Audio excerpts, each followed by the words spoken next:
मशहूर टीवी अभिनेत्री श्वेता तिवारी कसौती जिंदगी की के प्रेरणा बन के लाखों लोग के दिल जीत ले रही। श्वेता तिवारी अजुओ ही एक किरदार खातिर जानल जाली, हालांकि वो कई गो धारावाहिक में नजर आयल बाड़ी।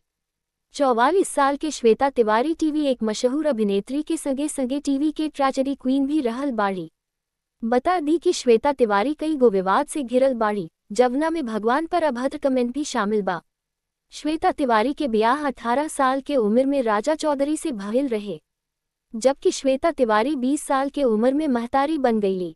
लेकिन 2007 में राजा चौधरी पर मारपीट के आरोप लगवला के बाद श्वेता अपना पति से अलग हो गईली।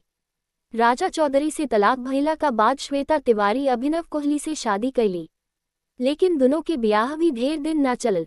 अभिनव कोहली पर बेटी पलक तिवारी के शोषण करे के आरोप लगला के बाद श्वेता अभिनव से भी आपन रिश्ता तोड़ देहली।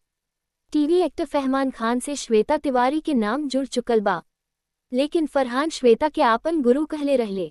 ऐसन एगो विवाद बा, जहां श्वेता तिवारी भोपाल में एगो कार्यक्रम में कहले रहली कि भगवान हमरा ब्रा के साइज लेत बाड़े। एह बयान के लेके बहुत बवाल मच गई। श्वेता ई बयान show stop me the bra fit series के लॉन्चिंग के दौरान देले रहली। श्वेता तिवारी के एगो वीडियो वायरल हो चुकल रहे, जवना में वो बिकनी पहन के झरना के नीचे नहात दिखाई देली।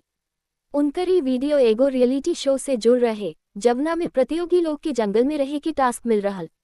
श्वेता तिवारी के नाम भोजपुरी के जानल मानल सिंगर एक्टर और पॉलिटिशियन मनोज तिवारी से भी जुड़ रहे। दोनों जने एक साथ कई गो भोजपुरी फिल्मन में काम कैले रहले।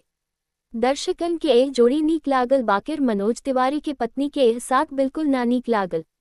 कहल जाला कि श्वेता तिवारी के वजह से उनकर तलाक भइल, आज भी श्वेता से उनकर दोस्ती खत्म ना भइल।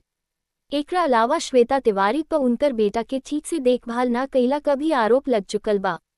अपना बेटा की कस्टडी खातिर अभिनव कोहली और श्वेता तिवारी के बीच बड़ा झगड़ा भइल रहल।